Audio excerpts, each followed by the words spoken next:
کرشن اڈوانی نے ایودھیا کے اندر بابری مسجد کے مقام پر مندر تعمیر کرنے کے سلسلے کے اندر پورے ملک میں ایک مہم چلانا شروع کر دی تاکہ خود کو اپنی پولیٹیکل پارٹی یعنی بھارتی جنتا پارٹی کو ہندوؤں کا مسیحا ان کا خیر خواہ ثابت کر کے ان سے جذباتی ووٹ بینک حاصل کر سکے۔ ناظرین، 25 دسمبر 1990 کو انہوں نے سومناتھ کے مندر کے اندر پوجا کرنے کے بعد رتھ یاترا کا آغاز کیا جو کہ بھارتی ریاست بہار سے ہوتے ہوئے ایودھیا پہنچی، جہاں پر انہوں نے مندر کی تعمیر کے لیے سنگ بنیاد رکھنا تھا۔ اس مہم کے نتیجے میں بدامنی اور پرتشدد واقعات بڑھنے کے خدشے کے پیش نظر بہار کے اندر اس دور کے چیف منسٹر لالو پرساد یادو نے بھارتی وزیر اعظم وی پی سنگھ کے کہنے پر لال کرشنا اڈوانی کو گرفتار کر لیا۔ اس گرفتاری کے بعد بھارتی جنتا پارٹی نے حکومت کی سپورٹ ختم کر دی اور یوں صرف 11 ماہ چلنے والی وی پی سنگھ کی حکومت آخرکار گر گئی۔ یوں بھارتی جنتا پارٹی کا تیر بالکل نشانے پر لگا، کیونکہ یہ عام ہندو کا برین واش کر کے اس کا جذباتی ووٹ بینک حاصل کرنے میں کامیاب رہے، کیونکہ اس کے بعد 1991 کے اندر بھارت کے اندر دوبارہ عام انتخابات ہوئے جس کے اندر کانگریس نے لوک سبھا کے اندر 36% ووٹ لے کر 244 سیٹیں حاصل کی، جبکہ پہلی مرتبہ بھارتی جنتا پارٹی نے 20% سے زائد ووٹ حاصل کیے اور 124 سیٹیں اپنے نام کی۔ یوں بھارتی جنتا پارٹی ملکی سطح پر ایک دوسری بڑی سیاسی جماعت بن کر ابھری۔ اس کامیابی اور اس کے اعتماد کے بعد 6 دسمبر 1992 کو ہندو شدت پسند پارٹی RSS، جس کا قیام یورپ کے اندر نازی پارٹی کے قیام سے متاثر ہو کر 1925 کے اندر ہوا تھا، اس نے بابری مسجد کے مقام پر ایک بڑی ریلی کا اہتمام کیا، جس میں RRS اور بھارتی جنتا پارٹی کے رہنماؤں خاص طور پر کرشنا اڈوانی نے ریلی سے خطاب کیا اور مظاہرین کو جوش دلوایا۔ اس سب کا نتیجہ یہ نکلا کہ تقریباً 1.5 لاکھ لوگوں کا مجمع مشتعل ہو گیا اور مسجد کو شہید کرنے پر تل کھڑا ہوا۔ پولیس اس قدر بڑے ہجوم کو کنٹرول نہ کر سکی اور کچھ ہی دیر کے اندر ہزاروں افراد نے ہاتھوں میں کلہاڑیاں، کدالیں، دیگر آلات کی مدد سے پوری مسجد کو مسمار کر دیا۔ اس واقعے کے بعد پورے بھارت کے اندر ہندو مسلم فسادات شروع ہو گئے، جس کے اندر 2000 سے زائد افراد مارے گئے، جن کے اندر زیادہ تر مسلمان تھے۔ ناظرین، پاکستان میں اس کے رد عمل کے اندر 2 دن بعد 30 سے زائد مندروں کو مسمار کر دیا گیا۔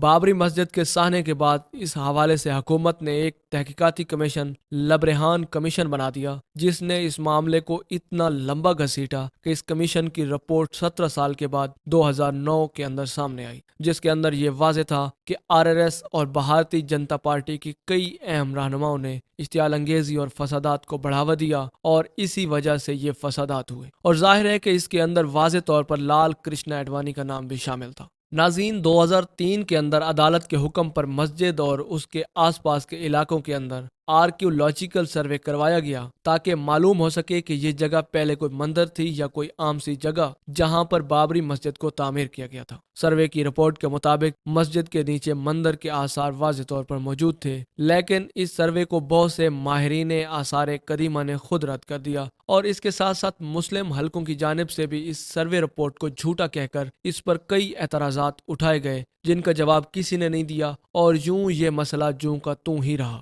ظاہر ہے جب مقدمہ ہی سٹنگ گورنمنٹ کے خلاف تھا تو اس رپورٹ کی کریڈیبلٹی کیا ہو سکتی ہے، اس کا اندازہ آپ خود لگا سکتے ہیں۔ دراصل پریشرائز کر کے بنائی گئی ایک فیک رپورٹ تھی جس کو بنیاد بنا کر مسلمانوں کے خلاف ایک آپریشن شروع کیا گیا، جس کے اندر آج بھی مسلمانوں کی مقدس 3 مساجد کو توڑ کر وہاں پر مندر تعمیر کرنے کا جواز پیش کیا جا رہا ہے۔ اسی رپورٹ کو بنیاد بنا کر پورے ہندوستان سے مسلمانوں کی عبادت گاہوں اور خود مسلمانوں کا صفایا کرنا بھی اس موجودہ انتہا پسند حکومت کا پلان ہے، لیکن افسوس کی بات یہ ہے کہ آج تک اس پر نہ تو کسی مسلمان ملک نے کوئی اعتراض کیا اور نہ ہی کوئی عرب ملک نے عالمی طور پر اس مسئلے کو اٹھایا ہے۔ ناظرین، اس کے بعد وقت آیا ستمبر 2009 کا، جس میں الہ آباد ہائی کورٹ نے اس تنازع کے اندر دائر مقدمے پر فیصلہ سناتے ہوئے کہا کہ مسجد کی جگہ پر ہندوؤں اور مسلم کمیونٹی دونوں کا حق ہے، لہٰذا کورٹ یہ فیصلہ جاری کرتی ہے کہ مسجد کے کل رقبے یعنی 2.77 ایکڑ کا 2/3 حصہ ہندوؤں کو دیا جانا چاہیے،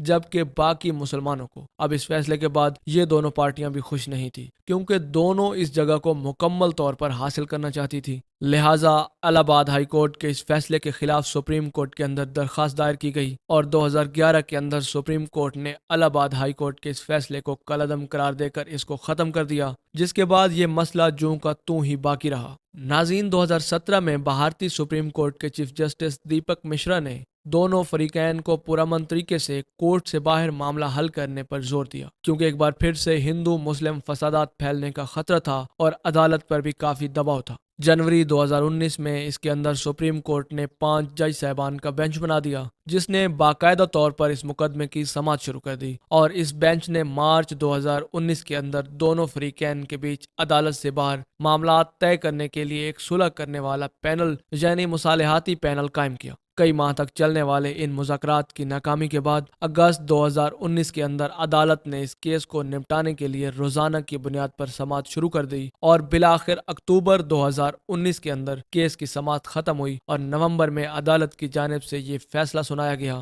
کہ مسجد کی زمین کو ایک ٹرسٹ کو دے دینا چاہیے، جس کے زیر انتظام مندر کی تعمیر شروع کی جائے، جبکہ اس کے بدلے ایودھیا کے اندر ہی مسلمانوں کو دوسری جگہ ایک نئی زمین الاٹ کی جائے جہاں پر وہ ایک نئی مسجد کو تعمیر کر سکے۔ یوں فروری 2020 کے اندر رام جنم بھومی نامی 15 رکنی ٹرسٹ کو قائم کیا گیا۔ 5 اگست 2020 کو بھارتی وزیر اعظم نریندر مودی نے مندر کا سنگ بنیاد رکھا، اور مندر کے سنگ بنیاد کے ایک ماہ بعد لکھنؤ کی عدالت نے لال کرشنا اڈوانی کو بابری مسجد کیس میں تمام تر الزامات سے بری کر دیا۔ یعنی واضح طور پر ایک بار پھر سے موجودہ حکومت عدالتی فیصلوں پر اثر انداز ہوتی ہوئی واضح طور پر دیکھی گئی۔ تقریباً 3.25 سال کے بعد نامکمل مندر کا افتتاح بھارتی وزیر اعظم نریندر مودی نے 22 جنوری 2024 کو کیا، اور اسے عوام کے لیے کھول دیا گیا۔ ناظرین، 2.77 ایکڑ کی اس متنازع لینڈ کو ملا کر 76.77 ایکڑ پر اس مندر کو تعمیر کیا گیا، جبکہ دوسری طرف مسلمانوں کو مختص کی گئی زمین پر ابھی تک کوئی مسجد تعمیر نہیں کی جا سکی، لیکن خبریں ہیں کہ اس مسجد کی تعمیر اسی سال 2024 کے اندر شروع ہو جائے گی۔ لیکن اب کی نئی مسجد کا نام بابری مسجد کی بجائے محمد بن عبداللہ مسجد رکھا جائے گا، اور دراصل آج بھارتی جنتا پارٹی اور